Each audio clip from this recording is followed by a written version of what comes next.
down pressure. You want down, but you don't want forward. So forward is what happens to most people, right? They go to put the paddle in, they'll drive the top hand forward this way, and then they rotate the blade like this. So if you look at the shaft here, you don't want the shaft to be pivoting there. What you want the shaft to be pivoting to me is up here, right? So you go in and you actually get this pivot. And if you have this pivot, it happens quick and you lose water. So that's what makes that stroke fast. All right, we're here with John Puakea, canoe master. We're going to talk about the paddle stroke. So Robert and I, Robert from Blue Planet and I, have this other show, and then he mentioned that you were talking about how you were working on your catch for 1 year. Yeah, I did. When I was paddling K1s, Olympic sprint boats, I spent 1 year. I said, okay, I'm going to take 1 year and really master my catch. So that was all I focused on for the year. And that would be the most important thing? It's the first part of the stroke. So if you don't have that right, then it's hard to get the rest right. That's kind of how I look at it. So how would you explain the paddle stroke then for you? Like for somebody beginning or even an intermediate person? You know, as time has gone on, things have changed a little bit. And when Tahiti came into the picture with the way they teach, which we've been lucky enough to be around a lot, in Newport with some of the better coaches from Tahiti, they changed some of our theories on how you pull through the water, what you do. But the mechanics and everything using the body is pretty much the same as, I always say, paddling is paddling. Like, it doesn't matter what craft you're in.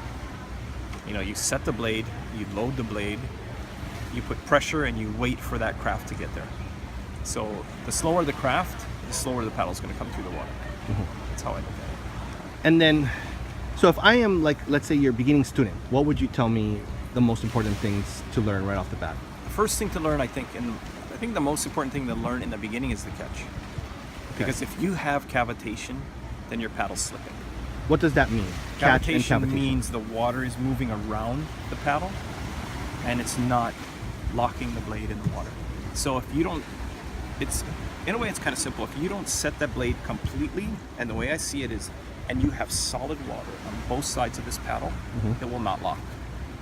So if you start to sink your paddle and pull it before it's in, then you create an air pocket back here and you give the water somewhere to go.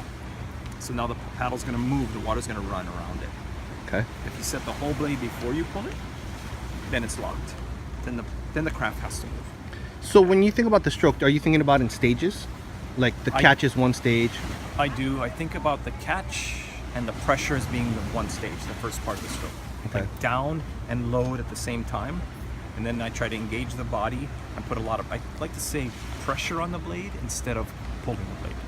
Because it's all about feel. So what's the difference then? What does that mean? Pulling the blade is when usually people will force it. You'll see them go in and then they kind of rip it. Okay. You know, getting on the blade and locking it and just having all your core and all your weight on that paddle and all your muscles working kind of constricted, and holding the paddle in that place and moving yourself to there is different to me. Okay. Yeah. And then so that would be pulling. That would be the stroke phase, I would call it. Stroke. Okay. Yeah. So what is right and what is wrong? Like what do you see most people doing that's kind of wrong? And then what would be the change for that? Most people try to get a stroke rate up instead of have a speed of the craft go up and then the stroke rate match it. So that's to me the first mistake people make. And a lot of people will try to increase the stroke rate in the water instead of just getting rid of the air time to increase the stroke rate. So what you want to do is, the faster you go, you still want to be just as long in the water. And sometimes you'll see people when they do a sprint, they'll take a little off the back of the stroke, but you want to increase the air time, because the air time is when you're slowing down, right? So, I mean, you want to stay very efficient in the water and just speed up how quick you get to the front. As soon as the paddle comes out, you're slowing down. There's no glide. Like in outriggers or K1, there's glide, rowing shell, there's glide. Outriggers, one man's, stand up especially. If you come out and you're waiting and trying to recover in the air and not getting to the front quicker, you're slowing down. So you're talking about only really two stages then, the catch and the kind of the stroke, and then the return. Yeah. Kinda, yeah. Right? So, but you're saying on this to make your return quicker. Yeah. Oh. Whereas before it was, the return was longer and the stroke was quicker because you're using more power. Now we're a little bit opposite now, right? So now we're thinking, you grab the water, you load it extremely well, you're using all your muscles, you're waiting for the boat to come by, you're using your body and sitting up with it as you come a little bit in the canoes. And at the end, instead of trying to get a lot of power off the back to create this glide, we're actually saying, okay, in the back is a little bit easier, and we're gonna get to the front quicker and add more pressure sooner. So what kind of pressure are you talking about? Like down pressure, front pressure? And that's What really is a it? good question, because on the catch you want a lot of down pressure. You want Okay. down, but you don't want forward. So forward is what happens to most people, right? They go to put the paddle in, they'll drive the top hand forward this way, Oh. and then they rotate the blade like this. So if you look at the shaft here, you don't want the shaft to be pivoting there. What you want the shaft to be pivoting to me is up here, right? So you go in and you actually get this pivot. And if you have this pivot, it happens quick and you lose water. So that's what makes that stroke fast. So show me the wrong stroke. Okay, so And the right wrong stroke. would be in and forward in this way. Okay. Would be pulling like this. And right would be down and slow and this way. Primarily because of the angle. A lot of it's because of the angle of the blade. If the angle of the blade turns over, then you start slipping in the water. So does that mean you're using different muscles more? If the angle of the bait's wrong, you're not using that many muscles. And the paddle comes through the water easier. When the paddle feels heavy and locked, I say cement, mud, and the pull is slow because there's so much pressure on that blade that you can't pull it quick, then it's hard. Whenever you're going fast, it's hard. Like a lot of people look over, you go, wow, that guy's cruising, but going fast. He's not cruising. He's being efficient. He's got a lot of load on that blade. He's got a lot of weight on it. Yeah. So it should feel like you're going slower. In the water, patience in the water is one of the main things you want to remember. Right. Load the blade, lots of pressure, and be patient. And when you learn that, it's funny because you can literally get your stroke, your heart rate way up, and boat speed, board speed way up with that. Huh. It's pretty good. See, Bill's over here listening too. Yeah. He's watching that. It's like What do I you think shared of with that? you, he's my mentor. It's one thing Johnny reminded me is a lot of it is trying to translate confidence into the fact that you're taking a slower rate of stroke, but you have to have confidence that that's going to propel you. Because it faster. feels like you're not doing anything. Or less, you're doing less. Actually, it feels like you're doing more. more. Oh, It just looks like you're doing less. As he said, pressure. As Johnny said, pressure or load on the blade. If you're filling the front of your blade with a load of water and you're really trying to balance your pull with your drive down, kind of like a 50-50, so that one of the analogies he gave me is instead of having a piece of string at the bottom of the blade and yanking so that it rotates like that, let's say the string were at the middle of the shaft, so the whole blade goes this way, right? So you drive down and come back, and it's going to cause your whole body to come up. That's going to put a tremendous load, tremendous pressure. You're going to need your entire body to pull it back. The rate, therefore, will be slower. But if you have a full cavity of water propelling backward, a quicker recovery, you're going to allow yourself to propel your canoe faster. So does that feel like you're using your back more? Actually, the load when you go down in the front and drive in the front is coming from the opposite lat a lot, Okay. and pressing down, and then you'll constrict your core. And the rest of the stroke, at the end of the stroke, is usually just your body pulling your arms up. Right? So you're down, pressure down, lats, opposite lat, pecs, muscles in here, pressing down hard and slow. So I kind of say it's like a 2-point. It's like a 1/1000, 2/1000, and then pull with your body. And let your body pull your arms. Don't let your arms do the work. Try show me like a couple strokes at the cadence we can hear. Or make him do it. Okay. Good. To me, it's like this. This would be the stroke. Okay. Like this. And this would be a pretty fast boat speed. Wow. Like that. You could go pretty fast. Say, in a one-man, at 42 strokes a minute, I can be going pretty fast. Because that actually, the cadence looks slower than a lot of times, right? Slow in the water. Yeah. Oh. The idea is to just catch the craft before it slows down. And when you set the blade in low, to give it all your energy and wait for it to get there. Because as a beginner, the tendency is to just pick up your pace. Yeah, and that's usually people. Then it's like a car and you're in the grass and it's wet, you're just slipping the tire. Oh. It's all We different. can go all day on this stuff. Wait, so tell me, does this apply to a stand-up then? I mean, Travis and I have been This talking would apply about to this for a stand-up? few months, and he's trying so hard right now to incorporate all this. And he and I talk, and he's saying it's working so much better for me. And you see him; he's getting better results now. Wait, one. Yeah, he's going faster. The energy is a He little won the bit Molokai less. to Oahu, so, Oh, right. you know. No, he's, and the first thing he said, we talked about after he and I talked, and he said, I would find myself going back to my old stroke and remind myself, no, back to this, back to this, back to this.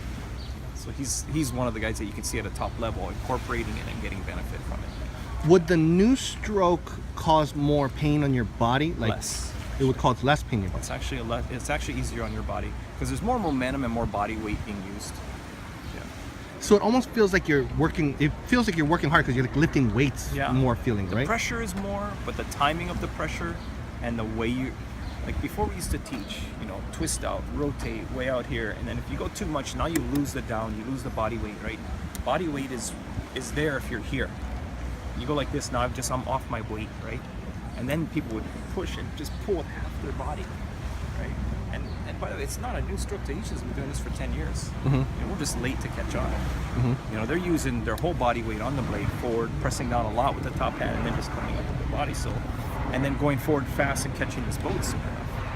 So would that be advantageous for a heavier person then? For everybody. It's for everybody, yeah. Huh. Yeah. Would that change the length of your paddle at all? I don't think so. Length of the paddle is your torso, arm length, and how far you are off the water. This gives us a lot of things to think about. Yeah, and stand up too is, you're standing up, so that's a whole different way of measuring your paddle. And they're finding now, like guys are getting a little shorter, right? Everybody's going a little bit shorter. But also, the taller you are with your paddle, the more harder it is, especially in a stand-up because you have such a long shaft to the water. And then it's harder for you on your body. But the shorter you are, depending on the height of your board and your free board and how close you are to the water, and you have to bend a little more to get to the water, right? So kind of. So would you toss-up. adjust? You would adjust the stand-up stroke exactly the same, where you'd be leaning and so on. You don't think you would? No, I wouldn't change it. I mean, stand-up has a whole different bunch of things in it, and most of it's from the hips down. What do you mean? Balance, leg placement, what your legs are doing, what your board's doing with your feet back and forth. There's all those things in stand-up. But as far as mechanics and paddling, no different. But what about the board on the stand-up? Because most of the stand-up boards are kind of the planing hulls instead of displacement hulls. You don't plane until you're going over 13 miles an hour. That's the reality of it. 32 miles per hour? 13 miles, 13. 12, 13 is usually when anything will plane. Uh-huh. I should be careful saying this because a lot of people think that they're planing in stand-up, but you're not really. I mean, the board, every craft comes up a little bit, but they're not planing on those things. But that means, because on the... when And you I don't know if we should even put this in there because I hate to contradict people. I mean, Yeah. everybody has their own opinion, don't you Yeah. think?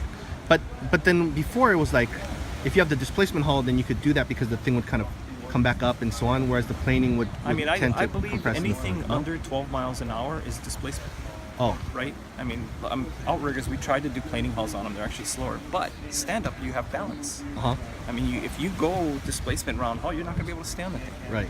So you have to have a flat hull. You have to have a concave. And it's all about what is giving you less drag or more drag in one place. But you're dealing with balance. You're not dealing with just a hull. It's a whole different game. Right, Yeah, but and you it's- would I keep think the it's- same stroke. Absolutely.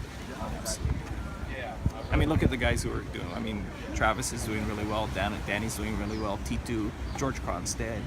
And these guys are very, very good paddlers. They're not going to change that stroke when they get in the outrigger. It's going to be the same thing to every craft that goes in. Uh-huh. Huh. So you think that Travis's change in the paddle stroke was the thing that made the difference in the multi? Yeah. And I think if you ask him, he'll say the same thing. Oh, interesting. And that can be applied for beginners as well as... And if you learn it early, awesome. Even easier. Because for us, we have to change now and try to get better. Is it complicated to learn or not really? I think it's simpler. Simpler? It's more feel and less mechanics. Like Okay. back when we were teaching, 5-10 years ago, it was like, okay, do this, turn your body, rotate, move your wrists, move that. And now it's okay, body forward, grab the water, feel what's happening, feel the load. It's more of a feel and less mechanics than more mechanics and not thinking about feel. Because before it was like people would talk about placing your paddle in like you were sticking in mud and then you're pulling a skateboard past it. And Now then, it's not. It's the same theory as far as locking it in and moving past it. Mm-hmm. It's just that you're using more body weight and more efficiency now than you were muscle.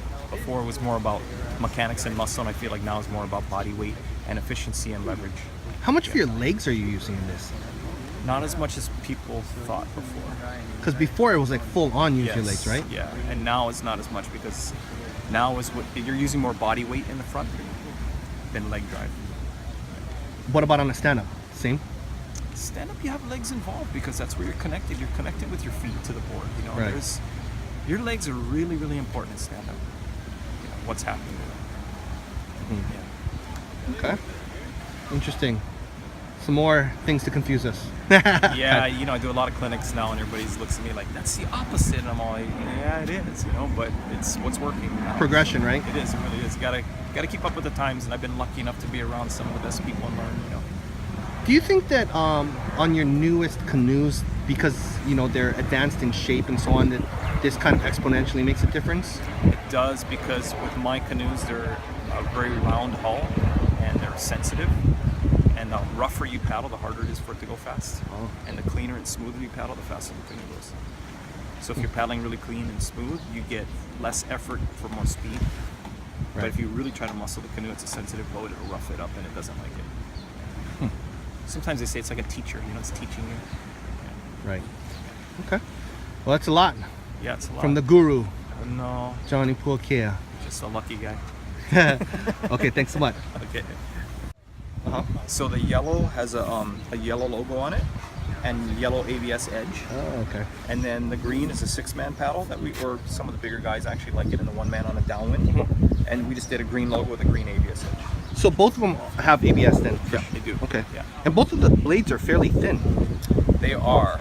They're, you know, I mean, it's all manufactured pre-preg, carbon, and It's foam core? we're working on wood core in some of these Uh-huh. for the high